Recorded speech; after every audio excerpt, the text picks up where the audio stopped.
Hi guys, स्वागत है आपका साकार से निराकार में। तो आज हम चर्चा करेंगे कि जितनी भी मैंने पुरानी वीडियोस डाली हैं तो उसमें हमारा स्पिरिचुअल प्रोग्रेशन कैसे होता है। मतलब कि हम ध्यान में आगे कैसे बढ़ते हैं, हमें कैसे पता चलेगा कि हम सही डायरेक्शन में जा रहे हैं कि नहीं। जैसे जो मैप भी होता है, कुछ भी होता है, हमें पता होना चाहिए ना कि हम अब सही रास्ते पे जा रहे हैं। क्योंकि तुम जाते जा रहे हो और पता चला कि तुम एक डेड एंड पे आ गए तो तुम अपनी डेस्टिनेशन पे कैसे पहुंचोगे। ठीक है। अब उसमें ये बात है कि क्या कोई डेस्टिनेशन है, वो भी एक सवाल है। वास्तव में कोई डेस्टिनेशन है तो जब तुम ध्यान के मार्ग पे बहुत आगे चले जाओगे तुम्हें समझ में आ जाएगा कि ऐसा कुछ है नहीं पाने का यहाँ पे। कुल मिला के जब तक तुम ये सोचते रहोगे कि संसार तुम्हें कुछ देगा, तुम्हें कुछ मिलेगा इस संसार से, तब तक तुम जीवन में दुखी रहोगे। क्योंकि यहाँ पे कुछ मिलता नहीं है। चीज़ें अनुभव होती हैं। अनुभव कैसे होती हैं? एक बात समझो कि मुझे अगर 1 लाख करोड़ रुपए मिल जाए, ठीक है, मैं मैं पूरे हिंदुस्तान का सबसे अमीर इंसान हो गया। अब वो पैसा मुझे मिला, मतलब वो क्या मैं मतलब अपने ऊपर चिपका के तो नहीं घूमूंगा। तो वो पैसा अब मेरे पास है, उससे मैंने घर खरीदा, गाड़ी खरीदी, और लास्ट में कई लोगों ने मेरे को, मतलब मेरे सामने हाथ जोड़ के बैठे हुए हैं वो लोग। तो अब इससे हुआ क्या? मुझे एक अनुभूति हुई ना, अनुभवी तो हुआ, एक अनुभव हुआ जो कि समय के साथ चला जाएगा। फिर मुझे ये अमीर होना भी नॉर्मल आम बात लगेगी। और अगर मैं फेमस हो गया तो मेरे जैसा इंसान तो 1 बार 2 बार 3 बार 4 बार, अगर सब लोग मेरे को बोले कि भाई वाह सर फ़ोटो खिंचाएं, ऑटोग्राफ लें, तो कुछ दिन के बाद उसकी जो सेंसिटिविटी है वो ख़त्म हो जाएगी।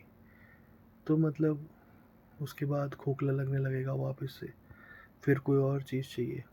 ठीक है।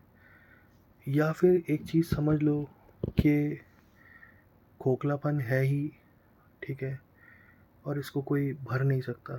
मतलब कि किसी भी चीज़ से आप इसको भर नहीं पाओगे। यानी आप ये नहीं समझ सकते कि ठीक है अब ये हो गया, अब मेरा जीवन संपूर्ण है। नहीं, किसी भी चीज़ से नहीं है। ठीक है। आप भले कुछ भी कर लो, एक बात तो सच है कि आपको एक दिन मृत्यु आने वाली है और ये सब ख़त्म हो जाएगा। जहाँ तक है, अगर विज्ञान की बात माने कि कोई पुनर्जन्म नहीं है या कुछ भी नहीं है, तो फिर आप एक अनादिकाल के लिए एक गुप्त अंधेरे में चले जाओगे जिससे आप कभी उठोगे नहीं। तो एनीवेज, अब मैं ये समझने की कोशिश कर रहा हूँ कि जो जो अनात्म जो बोलते हैं, जैसे यहाँ जहाँ पे मैं आत्मा ही नहीं है, मतलब देर इज़ नो सेल्फ। ठीक है। तो जैसा कि मैंने पिछली वीडियोस में बताया कि आपका पूरा का पूरा जो आप हो, कि मैं ये हूँ या मैं अमीर हूँ या मैं गरीब हूँ या जो भी हूँ, सुंदर हूँ बदसूरत हूँ, मोटा हूँ पतला हूँ, ये कौन क्रिएट कर रहा है? आपका मन क्रिएट कर रहा है। ठीक है। अगर आप इसी समय इसी वक्त कोमा में चले जाओगे तो आपके सामने नग्न स्त्री आ जाए, ठीक है, आपका सारा का सारा पैसा कोई लेके चले जाए, कुछ भी कर ले, आपको कोई फ़र्क नहीं पड़ेगा। वही अवस्था उस इंसान की होती है जिसका मन ख़त्म हो गया। ठीक है। अब ये चर्चा करते हैं कि ध्यान में प्रोग्रेशन कैसे होता है, प्रगति कैसे होती है ध्यान में, क्योंकि वो भी ज़रूरी है। हमें पता होना चाहिए कि हम सही मार्ग पे जा रहे हैं कि नहीं जा रहे हैं। ठीक है। एक बहुत इम्पॉर्टेंट लक्षण है, और ये सारे अनुभव मैं आपको मेरी शरीर पे हुए अनुभवों के हिसाब से बताऊंगा। कहीं पढ़े हुए, लिखे हुए, सुने हुए चीज़ों पे मैं आपको नहीं बताऊंगा। हालांकि मैं इसको गलत भी नहीं कहता हूँ। जब मैं प्रारंभिक चरण में था, ठीक है, तब मुझे ऐसा लगता था कि मैं कितना मतलब कूल दिखूँगा अगर मैं किसी की फ़िलॉसफ़ी वैसे के वैसे तोते से रट के बोल दूँगा। फिर मुझे लगा रहा कि सच में मैं क्या, मतलब अगर मैं यहाँ पे वाक़ई में सत्य का खोजी हूँ, तो क्या मेरा सत्य केवल इतना है कि मैं इन लोगों की तालियों की गड़गड़ाहट या इनका अप्रूवल या इनका एक्नॉलेजमेंट क्यों देख रहा हूँ मैं? अगर मुझे मेरा सत्य चाहिए, तो इन लोगों के एक्नॉलेजमेंट से क्या फ़र्क पड़ता है? तो फिर मैं हर चीज़ से तटस्थ हो गया, ठीक है? और मुझे लगा धीरे-धीरे कि ये समझना कि मैं क्या कर रहा हूँ और मैं कहाँ जा रहा हूँ, वो ज़्यादा ज़रूरी है, और बाकी इनकी वाहवाही से मेरा होगा भी क्या?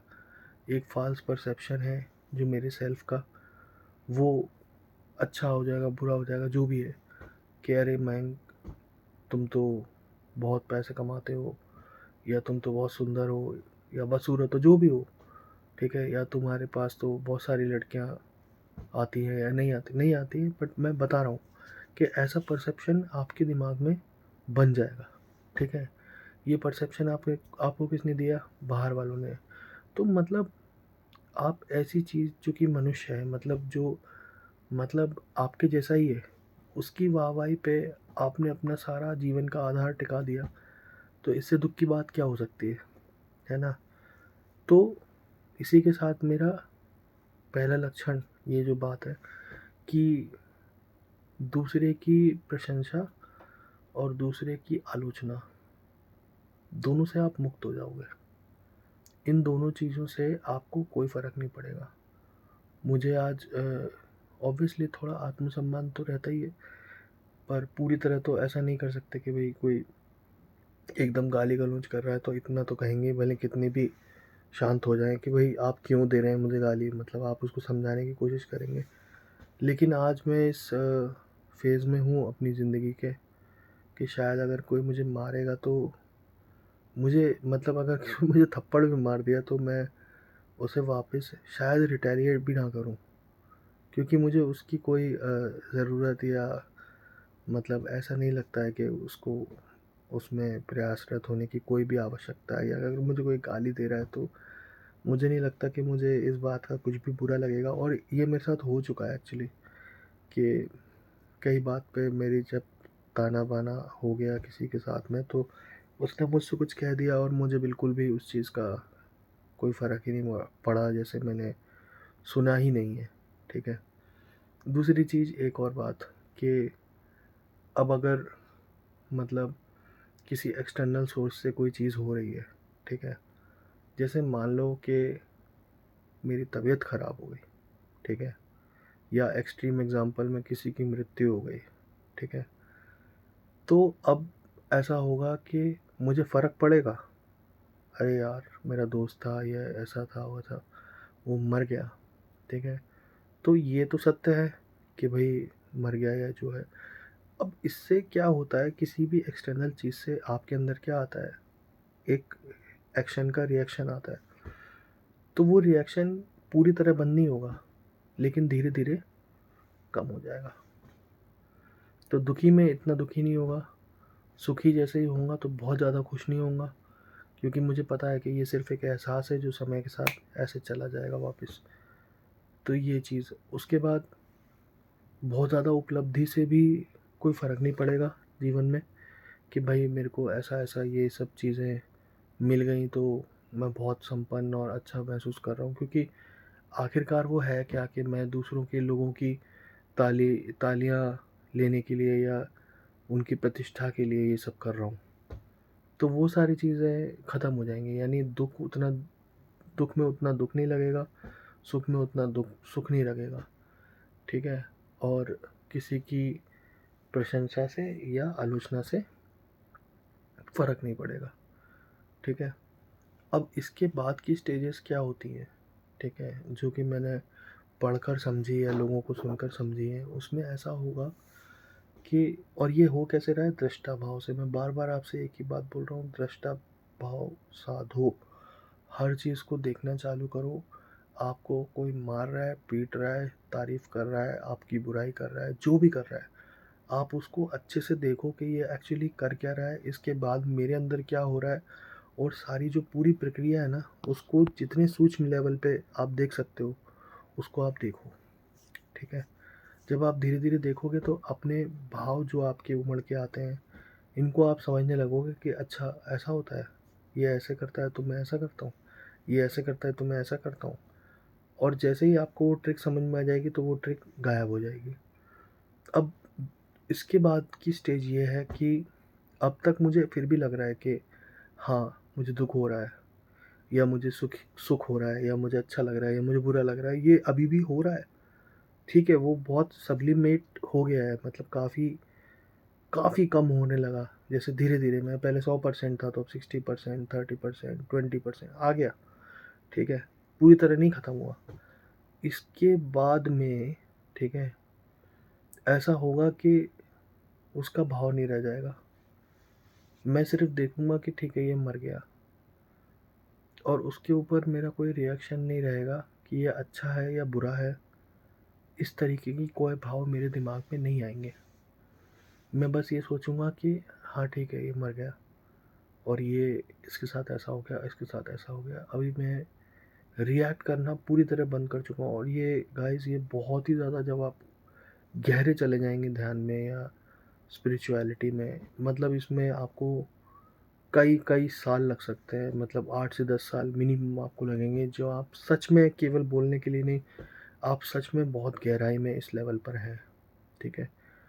उसके बाद की एक अवस्था है, जब ये चीज़ें आपको पूरी तरह तथ त तटस्थ बना देती हैं, जहाँ पे आपको कोई भाव नहीं रह जाता किसी भी चीज़ के प्रति, ठीक है? कोई रिएक्शन नहीं है आपका। अब इसके ऊपर क्या चीज़ है, अब इसके ऊपर अभी भी मैं बात कर रहा हूँ, तो मैं ये वो ऐसा बोल रहा हूँ, ठीक है? लेकिन इसके बाद की जो अवस्था है, वहाँ पे मैं नहीं रहूँगा। आप बात समझ रहे हो? जब मैं ये समझ गया कि ये सारी चीज़ें अब मुझे फ़ील नहीं हो रही, अब मुझे फ़ील नहीं हो रही, और मैं दृष्टा बन के खुद को देख भी रहा हूँ, तो फिर मैं ये समझ गया पूरी तरह कि मैं ये नहीं हूँ। पूरी तरह इस चीज़ को जब मैं समझ लेता हूँ, तो फिर मैं, जैसे बहुत बड़े-बड़े स्पीकर्स हैं, जैसे कृष्णमूर्ति जी हैं, या और भी बड़े लोग होंगे, तो वो अपने आप को स्पीकर बोलते हैं, ठीक है? वो मी, आई का प्रयोग बहुत ही कम करते हैं, क्योंकि they don't identify themselves with the body, they have actually understood it that this is happening to them. अभी ऐसा होता है कई बार, ठीक है? शायद आपके साथ भी होता होगा कि कुछ बोल रहा हूँ मैं, ठीक है? और मैंने सोचा कि मेरे को क्या बोलना है, क्या नहीं बोलना है, लेकिन कई बार ऐसा होता है कि वो जो शब्द बन रहे हैं अपने आप, इवन इस वीडियो में, तो एक समय होता है कि यार, मैं तो कॉन्शियस हूँ ही नहीं, और मैं तो कुछ सोच ही नहीं रहा हूँ, और मैं तो कुछ दिमाग भी नहीं लगा रहा हूँ, और ये कौन है जो बोल रहा है, ठीक है?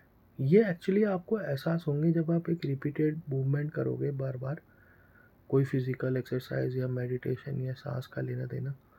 जैसे आप अगर बहुत लंबे समय तक पैदल चलेंगे, अपने पैरों को देखेंगे, तो आपको धीरे धीरे लगेगा कि यार, मैं तो फ्री हो गया हूँ अपनी बॉडी से। आप बहुत ही हल्का महसूस करेंगे जब पूरी तरह ध्यान आप अपने पैरों पर डालेंगे।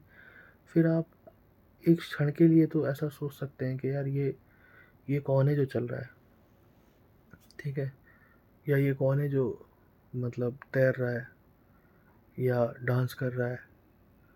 तो कोई भी ऐसी चीज़ जिसमें ध्यान आपका पूरी तरह लग गया, फिर आप वो नहीं रह जाते हो जो आप हो। या फिर आप अगर पूरी तरह से इसको समझना चाहते हो, तो बहुत बड़े-बड़े जो एक्टर्स हैं, आई थिंक उनको ये चीज़ ऑलरेडी मालूम है कि वहाँ पे क्या हो रहा है। तो इसलिए वो उस चीज़ को जब पूरी तरह तो मुझे नहीं लगता कि वो अपने आप को महसूस भी करते होंगे उसके अंदर। वो एक अपनी इमेज को फ़ील करते हैं और खुद दृष्टा बन के देखते हैं। तो गाइज़, यही स्पिरिचुअल प्रोग्रेशन के लक्षण हैं, जिसको हम दोबारा एक बार रिवाइज़ कर लेते हैं कि पहले आप तटस्थ हो जाओगे लोगों के अच्छे-बुरे भावों से, ठीक है? फिर दुःख, दर्द और पीड़ा और सुख, इनके भाव जो हैं वो धीरे-धीरे कम होने लगेंगे। उसके बाद ये पूरी तरह विलीन भी हो जाएँगे, और उसके बाद जो अनुभव करने वाला है, जिसे आप मैं कह रहे हो या अपने नाम से कह रहे हो, वो भी ख़त्म हो जाएगा। यानी मैं हूँ ही नहीं, मैं कुछ देख नहीं रहा, मैं कुछ नहीं कर रहा। तो एक चेतना है जिसके द्वारा मैं ये सब देख रहा हूँ, ठीक है। आपको कई बार ये चीज़ बहुत अटपटी लग सकती है क्योंकि आपके आस-पास जो लोग हैं, वो तो ऑब्वियसली अपनी ज़िंदगी में काम कर रहे हैं या फिर जो भी कर रहे हैं, तो वो उसी चीज़ में इन्वॉल्व हैं, बहुत गहरे उतरे हुए हैं, उनके अंदर सारी चीज़ें, लोभ भी है, मोह भी है, अपनी ईगो भी है, सब कुछ है। तो जब आप उनसे बात करोगे तो आपको अजीब लगेगा, तो घबराएँ नहीं। या और यही कारण है कि जितने भी बुद्ध पुरुष थे, उनको बुद्धत्व भी उपलब्ध हुआ है तो वो किसी जंगल में या अकेलेपन में ही हुआ है। क्योंकि दरअसल देखे जाए तो इस तरीके के जो विकृत लोग हैं, ये आपकी साधना को काफ़ी ख़राब कर सकते हैं। अब मैं ये नहीं कह रहा हूँ कि सभी लोग ख़राब हैं, पर ज़्यादातर लोग स्वार्थी होते हैं, बहुत ज़्यादा स्वार्थी होते हैं और उन्हें कुछ समझ नहीं आता और छोटी-सी बात से बहुत ज़्यादा नाराज़ हो जाते हैं। आपको गाली बक सकते हैं, मार भी सकते हैं, कुछ भी कर सकते हैं, ठीक है? आपको धोखाधड़ी, चीटिंग, तो उससे क्या होता है कि आपकी जो प्रोग्रेशन होती है ना स्पिरिचुअल उसकी, तो आप उसमें थोड़ा-सा मतलब बाधा आ जाता है, विघ्न आ जाता है। तो कहने का मतलब यही है कि अगर आप भी स्पिरिचुअल एनलाइटनमेंट या स्पिरिचुअल प्रोग्रेस में हों, तो मैं आपको सजेस्ट करूँगा कि आप ज़्यादा लोगों से ना तो बात करें, ना ज़्यादा लोगों से मिलें, क्योंकि ये जो एक्चुअल में जो इतने अच्छे भाव या जो भी मतलब अच्छे-बुरे भी छोड़ो, कि ये जो चीज़ें आपको समझ आती हैं, इनका जो असली जो मूल है, वो आपको अकेलेपन में ही समझ में आ सकता है। तो अगर आपको अब भी ये चीज़ लग रहा है कि आपको शादियाँ, पार्टियाँ और लोगों के संसर्ग में मज़ा आ रहा है, अच्छा लग रहा है या आपको बाहर जाते टाइम कोई चाहिए, तो आप अभी बहुत दूर हैं, है ना? क्योंकि मैं आज की बात नहीं बोल रहा हूँ, मैं कम से कम अब पिछले 2-3 साल से ये कह रहा हूँ कि किसी और के आने से मुझे अड़चन होती है। और जब तक मैं अकेला हूँ, मैं अति आनंद में रहता हूँ, मतलब कि वो आनंद इतना बढ़ता जाता है और मैं किसी की भी मुझे ज़रूरत नहीं है कि कोई मेरे साथ हो या बात करे। और पहले मैं बहुत बातें करता था, लेकिन अब धीरे-धीरे जैसे चीज़ें आगे बढ़ रही हैं, तो मुझे अब ज़्यादा बोलने की इच्छा नहीं होती, ठीक है? और मतलब मैं सोचता हूँ कि मैं एक बहुत ही गरीब इंसान हूँ और मेरे शब्द जो हैं वो मेरी एक तरीके से मॉनेटरी वैल्यू है, ठीक है? क्योंकि मेरे पास ऑलरेडी इतने कम है, क्योंकि मैं गरीब हूँ मान लो, जो शब्द हैं, तो मैं उनको बहुत ही कम इस्तेमाल करूँ, बिल्कुल ना के बराबर। और मेरे को ये है कि एक ही कारण है ये चैनल खोलने का या आप लोगों से अभी भी इंटरैक्ट करने का, वो यही है कि अगर भूले-बिसरे कोई और भी हो जो सत्य का खोजी हो, जो मेरी मदद कर सके या मैं उसकी मदद कर सकूँ, ठीक है?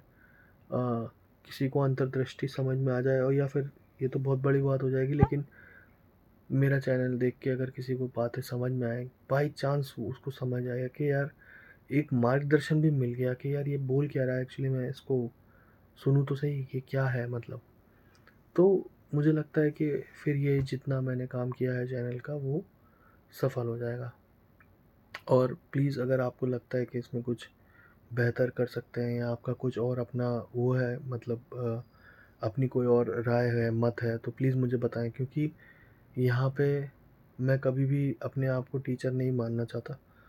मतलब और ना ही मैं हूँ इतना इतना ज्ञानी हूँ, लेकिन मैं बस इतना बोल रहा हूँ कि हम लोग डिस्कशन कर रहे हैं। कोई किसी को कुछ पढ़ा नहीं रहा, समझ नहीं रहा। हमें बस जीवन को, सत्य को, अपने चेतना को, अपने आप को, अपनी हर चीज़ को पूरी तरह समझना है, ठीक है? तो यही था आज के लिए दोस्तों।